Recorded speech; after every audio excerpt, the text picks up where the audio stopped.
Welcome, brothers. In today's video, I bring you two very interesting stories. One is about a mother who felt overwhelmed even though she has a millionaire husband. The other is about a woman who abandoned her pastor husband, portraying herself as a victim for having been with him. Brothers, I invite you to like the video, subscribe, and leave us comments about the stories you see. Your opinion is important and can help another man who may need it. So let's get started. I left my home, my life, my multi-million-dollar everything with 3 suitcases. With the girls or without the girls? Without the girls. So I have a full-time nanny who is there 7 to 7. So I was like, okay, well, I'm going to come to LA and I'm going to see my therapist because my therapist is here and I'm just going to check into the hotel. Well, when I got to the hotel, I slept for so long, they did a wellness check.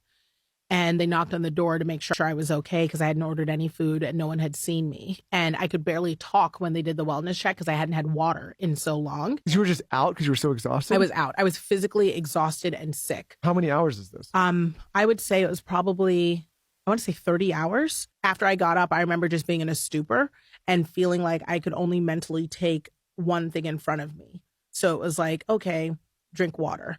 Okay, eat some food. Lay back down. And then finally, I actually just told my sister, I said, can you please check in on the kids? Because I don't know if I'll be able to.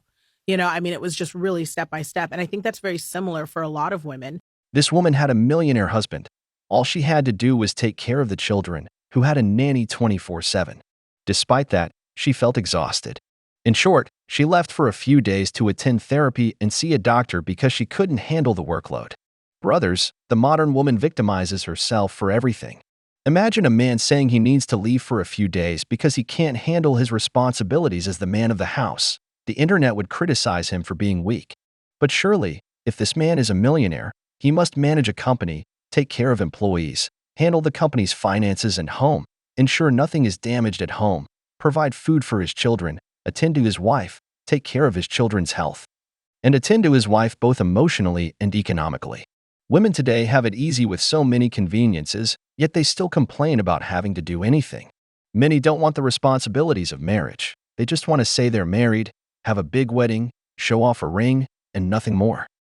It is very funny to me that straight men don't seem to realize that the consequences of not stepping up around the house when you have been asked to are that you don't get to have a wife anymore. Around 70% of divorces of straight couples are initiated by women, and that is because we get sick of men's refusal to do their share of the domestic and caring load, and we realize that we can be happier and do less work single. Men are often blindsided by divorce, and that is because they don't seem to understand what it means when we are telling them that we need them to do more of the housework, more of the childcare, and that they need to take end-to-end ownership of specific domestic tasks without being asked. Women tell them this, but they can still think that there won't be any real consequences to them not doing it. Men are scaffolded by a patriarchal system that shields them from the consequences of their own actions always. From rarely being punished for sexual assault, to being promoted in the workplace over women even when they are incompetent, to believing that they still get to have a wife even when they have let that wife get buried under domestic duties that she has asked for help with. That's why they're so shocked when women divorce them. They don't realize that in their inaction, they have been showing us that they don't care if we're miserable. And they don't realize that there are consequences to that because there have so rarely been consequences for their bad behavior. But when men don't pull their weight, women leave them, and that might make them miserable, but we're happier. And I would suggest that we make men aware of this, but that would just be making women do more work again. This is a complete fallacy. Do you know how many men currently do chores and household work? It's a significant percentage. That's why it's the simplest thing for an adult to function. These women keep complaining about doing chores or taking care of the children, when it's the man who has to bring food to the table, work, and pay all the expenses so that this woman can stay at home. Supposedly, she should at least be able to keep the house clean. It's true that 70% of women file for divorce, but this is even higher when the man is financially stable or has paid for the house. You know why? Because, as she says, the patriarchal system rewards women more in divorce than men. How can a woman not be happier if she gets to keep the house, half of the man's money, part of his pension, and child support? Brother, if every man who separates from his wife ended up like this after a divorce, that man would be very happy too. But what does the man end up losing? Half of everything, and sometimes even having to pay the lawyer's fees that your ex-wife used to screw you over, which can be more than everything she takes from you. That's why I've always said, a man who picks himself up after a divorce is worth two, because not only does that man have a difficult life, but now he has to go into survival mode after being in a war. So I'm in my car getting ready to go into work, and I'm just going to be super quick because something was sent to me the other day. Apparently the church that I was a part of for years had their annual Christmas deacon elder dinner, and I was always there. This is the first one that I've missed because I am no longer with my pastor, praise and worship leader husband. So of course this is when everybody plasters the pictures of them at the restaurant, and I was guilty of doing the same thing. But let's rewind to last year's deacon elder dinner. It is December 2022. My husband and I are hanging on by a thread. I am pretty much getting ready to leave because I can't take it anymore. And we're sitting at a table, and it's a round table, and my brother-in-law and sister were sitting at the table. My husband is there. My husband comes up and touches me on the back, and it was like this. And I mean, I just like cringed, right? He recognized it for the first time. He noticed that I reacted that way to his touch, and he said, "What's the matter?" And I was like, "Oh, nothing. I'm fine. I'm sorry. Go work the crowd." And when I say work the crowd, exactly what I mean. Go work the crowd. We're told we need to be available. We're told to smile, kiss the babies, shake the hands, hug the old ladies. I mean, that's what you're taught to do. So I told him to go work the crowd. I was fine. Don't worry about it. I think my sister-in-law kind of noticed it too, but they knew that I was hanging on by a thread anyways. And so my point to all of this is that all of their pictures are going to be posted all over social media of all the happy couples and the elders and the deacons and all their wives. And my memory of the last one that was there was that my husband had to stop drinking because we had a church event that night. We weren't really allowed to do nighttime events because we had to do everything around his alcohol. So he had a few drinks that morning. He stopped drinking the afternoon and going into the evening for the event. By this point, he is feeling it a little bit. He's starting to get a little shaky. But again, I know the routine. You don't get in people's faces. You make sure you have your mint. You put your eye drops in your eye. Like, we did everything. I knew what he was doing and what I was doing to cover it up. But I was about done. So we leave the event after, we do the whole thing and say our goodbyes, and we get into the car, and he had his vodka shooter already in the car ready to just down it to control the shakes. So he downs his vodka shooter. I immediately drive him across the street to the liquor store, across the street and down, so that he can get the alcohol that he needs for the night. We had left a little early, so the fear of running into anybody wasn't a big deal. So we get the alcohol, we head home, he proceeds to get plastered, and then treat myself and our children, my kids, like crap. That was my memory. That is what happened. That is the life that we lived. That is what it was like being married to my pastor, praise and worship leader husband, and lying to everybody for a decade. So it was a little bit of a trigger for me when I see all these pictures, especially senior pastor and his wife posting pictures on social media, because I used to do the same thing. But that's my memory. So it's so funny because I know what events are coming up and I know what's going to be posted. And every single one of those events, I have a memory of me covering and hiding and my husband getting so drunk. So we'll see what happens the next time they post. Let's see what's coming up next. Christmas. I'm sure I have some good ones there. Brothers, have you ever noticed that every woman who has been married to a man of value in any area, whenever she ends things with this man, seeks to demonize him? She portrays herself as the victim. I'm not saying this story isn't real, or that what this man did was not wrong, but it always goes like this. I am the victim. I was married to a narcissist. I don't know how I survived this marriage, and all those kinds of things. The worst part is that a man who gets married, when he gets divorced, has to be prepared for his entire personal life or mistakes to be shared with everyone. This man was married to this woman. He wasn't perfect, had his problems, And instead of helping him, she ends up sinking him even more. Of course, she does this by damaging his image, as is typical for any man in a position of power when he breaks up with a woman. She starts telling stories about his entire personal life, of course, from the perspective that she is the victim and the man is the evil devil who abused her. But let's see how this story continues because there are 2 more videos. It's quite interesting. Okay, so here is part 2 to what it was like being married to an alcoholic pastor, praise and worship leader at a church event. So I just shared a video earlier about a deacon elder dinner for 2022. The deacon elder dinner just happened for 2023, so they've posted some stuff about it on social media. So we're going to rewind to deacon elder dinner 2020, I believe. So my husband, my pastor husband, he's the associate pastor of a church. I'm no longer part of that church since I'm no longer with him. But so it is that event. And my husband and I are at a casino. And he is plastered. He has been drinking most of the day, but definitely loves to drink whenever he's gambling.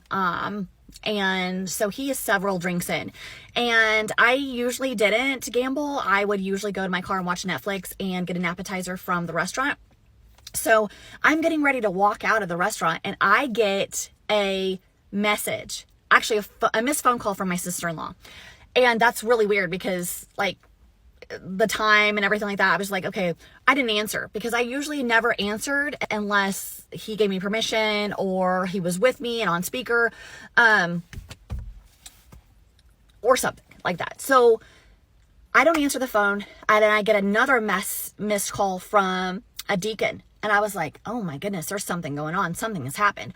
So I go over to his machine and I'm like, hey babe, I just had a missed call from our sister and I just had a missed call from a deacon. He's like, yeah, I know. My brother called me and she called me too. Like, that's really weird. And I'm like, what do you think is going on? He's like, I don't know. We're not going to worry about it. And I'm like, okay. So I'm like, I'm going to go ahead and go back to the car and I'll wait for you to text me when you're done. And then I get a text and they're asking where we are. I go back to my husband and I'm like, oh my gosh, it's the elder deacon dinner and it's happening right now. And we are here. You are drunk and we're at the casino. What the heck are we going to do? Let's go. Let's go. Let's get home. Let's get home. He's like, he cashes out. We get in the car and we are booking it back home. And he's like, oh crap. Oh crap, I'm probably going to get fired. I'm probably going to get fired. I'm probably going to get fired. I'm like, no, you're not, babe. No, you're not. Like, your dad's the pastor. He's not going to fire you. And he's like, I'm like, what are we going to do though? He's like, I don't know. I've never missed, like, I don't know. I'm like, well, we obviously can't go. You're trashed. And you know, somebody's going to come to our house to check on us and you can't answer the door. He's like, I don't know. So we decide that we are going to tell the family, my sister-in-law and the deacon that called, that I am sick. So we basically tell them that I have a urinary tract infection, that I've been in bed and that he's been taking care of me and that it just completely slipped our minds. We are so sorry. We couldn't believe this, but he was such a good husband and taking care of his wife and that's why we're not there.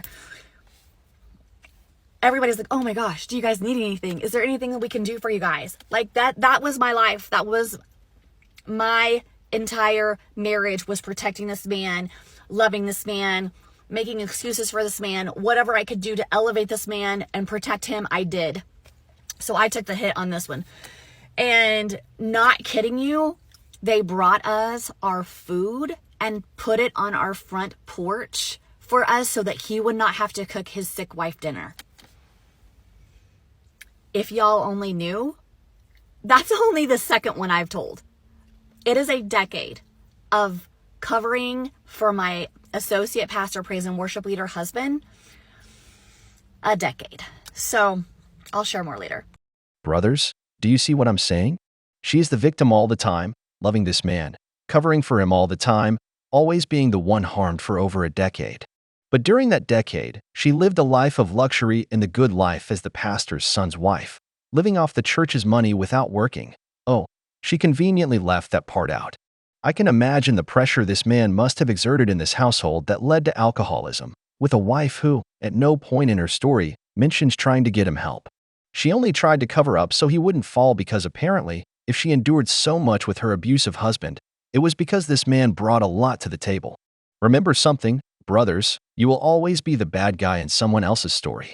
As a friend of mine used to say, if you ask me about my divorce, I'll tell you it happened because my ex-wife and I didn't understand each other. But if you hear her side of the story, I might even hate myself.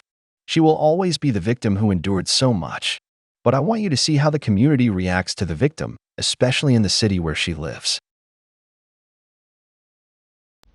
So my best friend, one of my best friends that I actually wasn't allowed to have any contact with for a long time, thank God she stuck by me. She'll always be in my life, messaged me and asked me if I had seen all the negative comments on my TikTok. No, I don't really pay attention to them. They don't bother me. This is what I told her, they don't bother me. I used to care what everybody thought about me. If they didn't like me, what did I say? What did I do? If they didn't like the way I talked, well, they think I talk funny. Well, how do I talk different? How do I make them happy? Or they talk about my looks and, just anything. It used to keep me up at night. It used to drive me crazy, like how I could fix this. When I married and got into a relationship with my associate pastor, praise and worship leader husband, I had to let all of that go, because in our town, they're kind of like a well-known family, and they have just as many haters as they do people that love them. I mean, you either love them or you hate them. There's a saying in the family that when you meet someone new, you don't know if you should duck or pucker. You don't know if you're about to get hit in the face or if you're going to get kissed. And that is so true. Everyone that was so happy and loved the fact that I married him hated me for marrying him. Everybody that loved that I married him hate me now because I left. I mean, it just goes with the territory. I actually got a job because of who my father-in-law was, and I actually didn't get a job because of who my father-in-law is. And it's funny because my current position, my team was warned, like, this is who she is, don't hold it against her. Like, don't prejudge her for who she's married to and the family that she's married to. Like, give her the benefit of the doubt. They were actually told that. Most people are told that. So no, I don't care about the negative comments, because when I got into the family and married my husband, I faced it daily, especially on Sundays, from people that thought I wasn't good enough for him or preferred wife number one over me. Like, I mean, I dealt with so much stuff whenever I got into my marriage. But not only that, when I tried to leave, the amount of hate I got was unbelievable. But I got the same amount of support too. But it's crazy, because when you leave a narcissist, or when you get out of a relationship, you're usually just divorcing that person. And I mean, you might have to deal with some of their family or whatever. But for me, when I left, I had to deal with an entire family, as well as an entire church congregation and some past church members that still adore them. It was almost like, how could you do that to our baby? How could you do that to our sweet person? So I'm very used to it. I can't even really go to a grocery store. I was at a grocery store the other day, and one of the elders from the church were there, and I had to actually leave the grocery store because I knew there would probably be a verbal exchange, and it was going to be not very nice. I can be at a parking lot. This happened to me the other day in a parking lot, and I was asked, wait, are you so-and-so, the one that's leaving so-and-so? Yeah, that's me. And then I proceed to get asked a ton of questions.